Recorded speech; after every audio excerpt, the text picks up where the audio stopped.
Come with me on a journey through some of the wildest terrain in Britain as I take on a 1,000-mile off-road expedition alone through one of the UK's last great wildernesses. Battling extreme weather, challenging 4x4 tracks and brutal breakdowns on a non-stop off-road adventure, I'll be pushing the vehicle and myself to our absolute limits. Off-grid for days at a time on my first expedition inside the UK. This journey is an epic adventure of endurance and adversity. This is 1,000 miles off-road, my most ambitious solo expedition so far. On an island often characterised as tame, boring and built up, I set out to see for myself whether true wild adventure is still possible in this country, and I couldn't believe what I found. Using a collection of old maps, I pieced together a 1,000-mile off-road route that would pick a tortuously winding pathway through some of the UK's wildest places, following farm tracks, forestry trails, infrastructure service routes, famous green lanes and even 2,000-year-old Roman roads. As I packed up my Land Cruiser and prepared to head south, I had no idea just how wild this trail was about to get.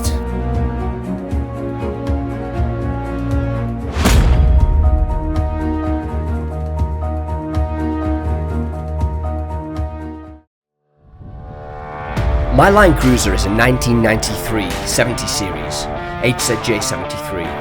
I've done extensive modifications on it to build it out for long distance touring and 4x4 expeditions, including a body chop and a totally custom rear camper cell on the back of the vehicle. I'm running 32-inch tyres, a 2-inch suspension lift, an extended range 90-litre fuel tank, and 3 jerry cans to give a total potential capacity of 150 litres of fuel. I have 300 watts of solar that powers the cruiser's onboard electrical leisure system, a custom pressurised fresh water system with 70-litre tank, and an onboard air system that runs airbags at the back, and an air outlet up front so I can air up and down easily and run air tools. The camper itself has a custom pop-top roof that lifts up to create a living and sleeping area inside the vehicle. The camper is fully built out for comfortable living, and inside here I have lights, heat and a cooking station with a twin burner gas-fed cooktop and a plumbed-in sink to make washing up easy. One of my favourite features of the camper setup is this slide-out fridge that keeps my food and beers nice and cold no matter what the weather's like outside. All of this is packed into the tiny camper cell, which has a footprint that's less than 2 meters squared. One of my prerequisites when building the camper was that I didn't want to lose any of the legendary off-road ability of the 70 series Land Cruiser. Adding a camper to a vehicle like this can often mean a death knell to its off-road prowess, but I think I struck this balance pretty well, and the cruiser is still incredibly capable while containing all the camping comforts I need from it. Despite all these credentials, this cruiser is still at the end of the day a 31-year-old vehicle, and while very capable and comfortable, is not without its problems. As I geared up for the 1,000 miles of off-road terrain ahead, I'd need to spend some time making sure this vehicle was in as good a condition as I could hope for before heading out into the unknown. It was the morning before the day of my departure, and I still had a ton of jobs left to do on the cruiser. The first of which was going to involve a little bit of measured violence with this brass drift. The driver's side rear axle hub needed some attention, and I was going to need to hammer these studs in order to pop out the cone washers so that I could pull the hub, strip it all down and examine the bearings inside. This hub was showing the telltale signs of something being sadly wrong inside. You can see here that the paper gasket was being chewed up. The locator pins are becoming loose and working their way out, and bearing grease is starting to leach its way out around the sides of the studs. Now, this is a recurring problem that has haunted this cruiser for literally years now. The problem always starts with the locator pins working their way out of the hub mating surface. It then quickly progresses into a much more catastrophic issue, in which the studs themselves start to work their way out of the hub body and will eventually literally snap off, leaving the remains of the studs stuck in the hub and the inner axle simply lying loose inside the axle housing. This means no drive going to the back wheels of the cruiser, and by that point you're in a whole world of pain. I've rebuilt these hubs myself literally scores of times, and I've had them rebuilt professionally twice. Nothing that I, or seemingly anybody else can do, seems to be able to solve this problem permanently. This issue came to define my last trip through Europe, and I found myself stripping down and rebuilding these hubs regularly, often at the side of the road, in wind-blasted car parks, and on the trail whilst in the middle of nowhere. I knew that eventually I was going to have to find a permanent solution to this problem one way or another. But for now, for this expedition, I was going to have to perform my regular old ritual of stripping down and rebuilding these hubs yet again, in order to reset the clock and buy myself a bit of time, and hopefully manage to complete this expedition without too many disasters. I started by jacking up the cruiser's back end with the high lift jack. I then loosened the hub nuts on the studs and started attacking them with the brass drift and a heavy lump hammer. The idea here is that you pop out the cone washers without damaging the studs or the hub. Brass is the material of choice here because it's softer than the steel that you're hitting and acts as a sacrificial material. With the cone washers loosened, I could whip the nuts off and then break the seal on the mating surface in order to pull out the inner axle. I guess the vehicle was on a very slight sideways tilt here because a lot more of the axle oil came out with it than I would have liked. With that done, I could disassemble the brakes. I started by pulling the caliper and then the rotor disc. I could then pull the retainer screws and remove the threaded pressure setting device that I don't even know what the name is of. With that thing out of the way, it was time to pull the entire hub off the spindle. At this point, I was kind of hoping to find some kind of smoking gun that would explain the symptoms. Maybe all the bearing grease having been washed out of the assembly, or an obviously rusty bearing. But yet again, everything inside looked absolutely fine, hinting at some kind of deeper problem further inside the axle. I thoroughly inspected the bearings for play, but they seemed absolutely fine. This being the case, I greased everything back up with fresh grease, repacked the bearings, and put the hub back together, reinstalling it onto the axle spindle. I then tightened everything back up, reinstalled the inner axle, and torqued everything to spec. Lastly, I employed a trick that a Portuguese mechanic had taught me a few years back, and that is to use a punch on the face of the flange, all the way around the locator pins. The idea is that it creates a tighter fit for the dowels on the flange, potentially removing some of the micro movements that can lead to failure. That was this job done, so all that was left to do was to reinstall the brakes, and I was going to call it good. Next up, I needed to do a little work on my air system and rear airbag suspension. I had a slow leak on the rear driver's side airbag. I suspected the culprit for this was going to be the little rubber O-ring that forms the air seal on this little union piece that joins the air line to the airbag itself. My airbag pressures are controlled by this air paddle switch that is located on my dashboard. I dumped as much air as I could out of the system to make it easier to work on it. And with that, it was back to brute force methodology. I took my Stanley knife and slashed the airline going into the airbag. With the line cut, all the rest of the air could drain out of the system naturally. With that done, I could now install my new union piece. I threaded it in finger tight and then used a spanner to tighten it up. With that done, I reinstalled the airline, and after a bit of troubleshooting on the panel switches, the airbag was back to holding air at over 100 psi and ready for the long road ahead. Last thing to do was check all my camper utilities over and pack the car. I popped the camper roof and set about packing the roof rack with everything that I was going to need for the road ahead. This is my homemade roof rack, and up here I packed 2 jerry cans, a box for recovery gear, and 2 gas balls. I connected up the gas and turned it on, and then went inside the camper to make sure that the cooker was working as it should. The cooker works with a click start ignition, and they can be a little bit temperamental, especially when they haven't been run for a while. I always try to carry a box of matches and a lighter just in case as a backup, but I do like to have all my systems working properly before embarking on a big trip. After a bit of encouragement, the larger burner leapt into life, closely followed by the secondary smaller burner shortly afterwards. This setup was ready for the road. Now I just have to pack my tools and I'll be ready to go. All that needs to go in here, and in here is already a load of shit.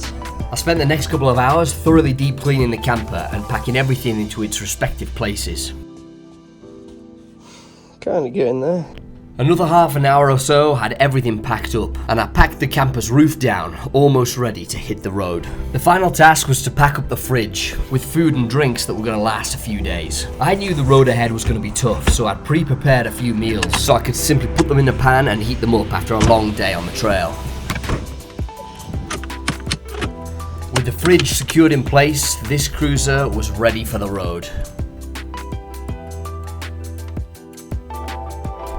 On the morning of departure, I got up and out as early as I could, hitting the road due south on the motorway. I am on the road. I'm about to hit the motorway and start driving down country. I'm going to drive all the way down to South Wales, Cardiff, and then I'm going to work my way slowly back home to Cumbria.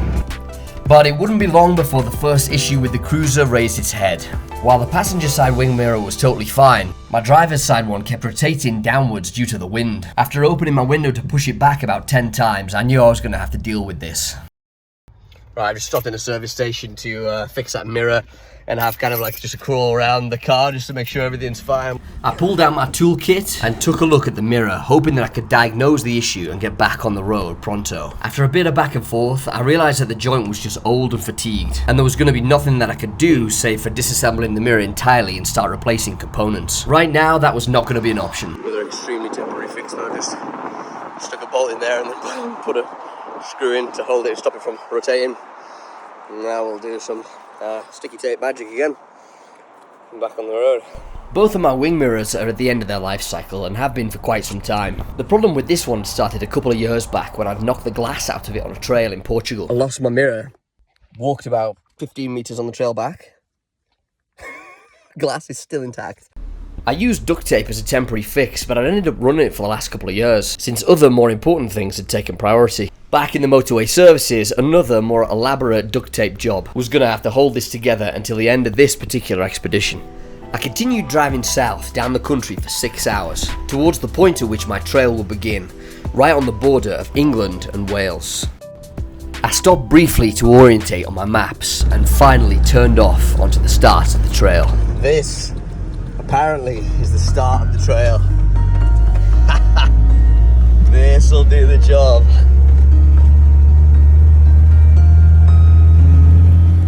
Though I'd plotted this trail using a whole host of maps and tracks, I had no idea what to expect from it, and this felt like a step into the unknown. This unmaintained paved road was taking me away from civilization and up higher to a place past the hedgerows into the moorland and beyond. Just about time to wear down some tyres, I reckon. Ah, yes. First patch of dirt, dude. This point marked the end of the paved road and the start of 1,000 miles of off-road driving.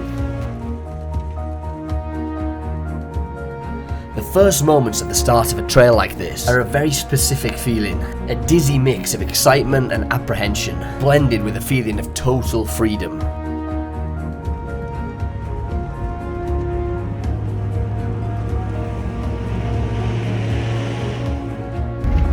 I was really not sure what to expect of this trail with it being in the UK and it being quite difficult to find good trails, but this looks amazing.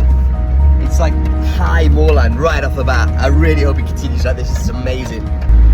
Right, I think I'm just going to stop to drop a little bit of air out of my airbag suspension and to lock the hubs because this looks like it could get mad pretty quickly.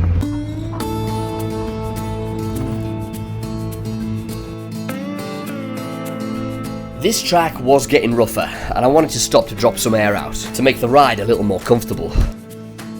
Right, I'll probably take these down to 60 for now. I had been running my air suspension at 90 psi for the motorway drive down south. For this moderate gravelly terrain, I'd try 60 psi, with the knowledge that I'd have to drop down much lower on more difficult terrain. I got out the car to take in the scenery and the sunset, absolutely ecstatic to be out in the wild once again.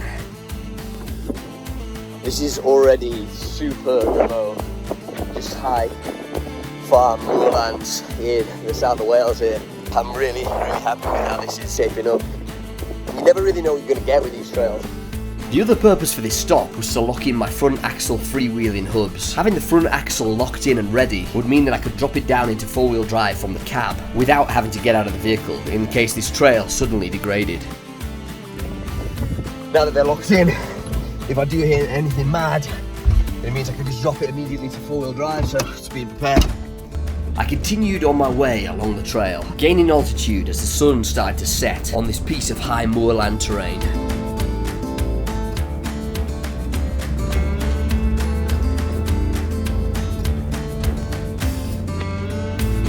The temperature was dropping rapidly up here and the wind was picking up, but the sky was clear and the scenery beautiful, and I was happy to continue along the trail into the twilight.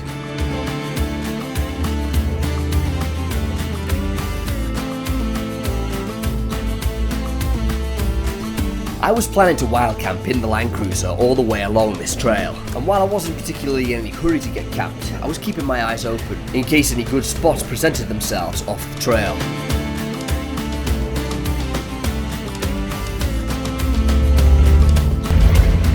I'm telling you, this is already way exceeding expectations. This is an incredible trail. I mean, an actual blast. I stopped on this vantage point to have a look over onto the next valley. Look at this behind me. It's like a huge, black cliff. I can't really tell exactly what it is. It's like a mine or something, but it's incredible.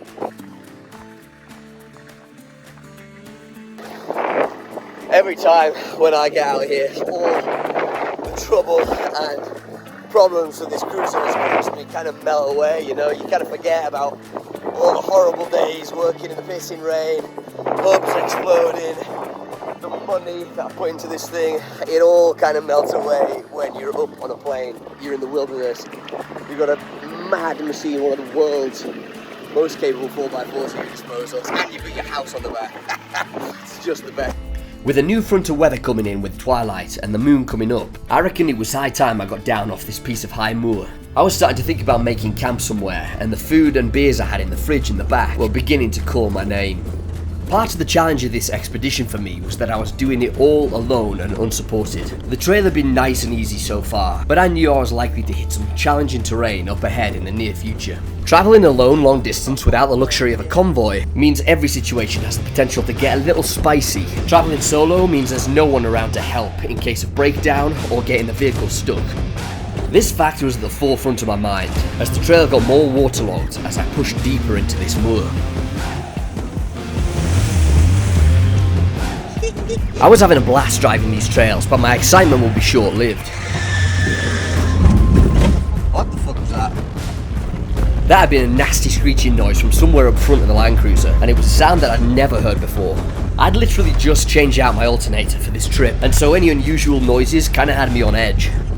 I stopped the vehicle on the track and got out to investigate. I'm gonna go check it out. Really hope I haven't blown up my new alternator or something like that right off the bat. Everything seems kind of fine. I'd inspected things under the bonnet and looked around the vehicle, and everything seemed to be absolutely fine. The alternator and the fan belt seemed to be performing as they should, and didn't look anything other than normal on visual inspection. Yeah, fine as far as I can tell. Take the opportunity to check the oil. The weather had turned up here and it was now properly bleak. And despite wanting to jump right back into the cab, I took the opportunity to check my fluids. Oh my god, the weather is so bad up here on this moor. It's just freezing cold, soaking wet, everything's steaming up. As I pushed deeper onto the moor, the trail degraded and got more waterlogged, and soon the idea of making camp and getting some dinner felt like a distant memory. I did not want to camp up on this exposed moor, and so, like it or not, I was in this until I got to the other side. So the trail's telling me it wants to go through this. I'd come to a flooded out intersection on the track with 4 possible exit options. Since I was doing this alone, there was not really any room for error. With absolutely no way to gauge the depth, I picked the exit that I thought was mine and committed.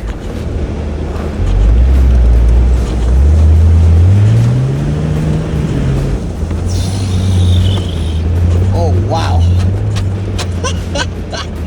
Holy shit, this is getting crazy, man. The water had been about 1.5 feet in depth, and whilst it had been muddy, the cruiser had taken it in its stride. Since my cruiser build is almost 3 tons, it doesn't really perform that well on mud, so I'm always a little bit nervous doing these kind of crossings. And speaking of mud, it looked like there was going to be plenty more where that had come from. I'm gonna belt back up again here. This is getting insane. Like, I didn't expect it to be this mad right off the bat, honestly. Wow. I really don't want to get stuck right now. Up here high on the moor in this. I continued pushing onto the moor on this flooded out trail. The track was often heavily washed out from side to side, pitching the cruiser over onto some interesting angles, with the deep flooded tyre ruts often capturing the cruiser's wheels. Holy shit. I pushed on into the twilight through miles upon miles of this high moorland terrain, before at last finding my way across the moor and dropping down into a valley below on the other side. I found myself on a section of paved road in the valley that would connect the track that I just left with the one that I was about to hit. The winding country lane was tightly hemmed in by trees. I imagined it was probably an ancient drover's route that had been roughly paved over at some point in the past. I soon found myself on a hard-packed gravel path, gaining altitude again as I headed up a hill on the other side of the valley. I carried on driving for quite some time, getting higher up the hill as the track got rougher, steeper and more overgrown. I came upon this rocky bend in the track and nosed the cruiser around it carefully. Around the corner was a true four-wheel drive track heading upwards. Rocky and rough, this one required some grunt from the cruiser in 4 low to make sure I didn't stall out on the 25% gradient. Having reached the top, the track split into 2, and I took the right-hand side turn. I was anxious to get camped up, and this looked like the kind of overgrown turnoff that might harbour a place to camp for the night. Check this out. I think this is going to be a camping spot as well. This spot seemed ideal. It was situated on a cliff overlooking a town in the valley below. A little can. Wow. I looked back at the cruiser from the cliff's edge, and I knew I'd found my spot for the night. Yeah, I reckon just pull up real nicely into that side bit there, and that'll be our home for the night. I pulled in and jumped out to check if my positioning was good. Let's go check it out. Satisfied with my spot, I started to set the cruiser up for camping.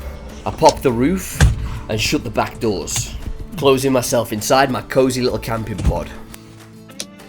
I made sure the lighting was on point and opened up one of the pop-top side windows to get a bit of airflow going. With everything set up, there was nothing else to do but grab a beer out of the fridge and kick back after a long day on the road. Classic.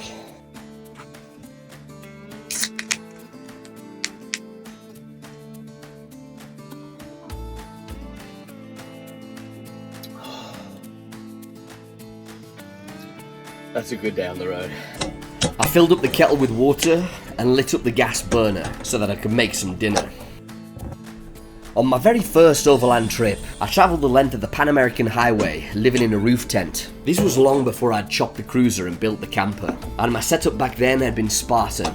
I'd spent many a night in the wide open, exposed to the elements, cooking dinner off the back door of the cruiser, in the depths of Patagonian winter and on the high Bolivian Altiplano. One of my prerequisites when I built the camper was having a cooking station inside, and there's not a day that goes by that I use this setup that I don't feel a sense of complete luxury. On the menu tonight was one of my pre-made bolognese meals. High calories, easy to prepare and absolutely delicious. The perfect meal after a long day on the trail. That has been seriously such a great day. In all aspects. Like, I could never have expected this trail to be so good. I was expecting it to be a lot tamer than it is. And it's actually just really challenging and remote, which is awesome. Wild camp spots everywhere. Beer and bolognese to finish off the day. You really can't ask for anything better.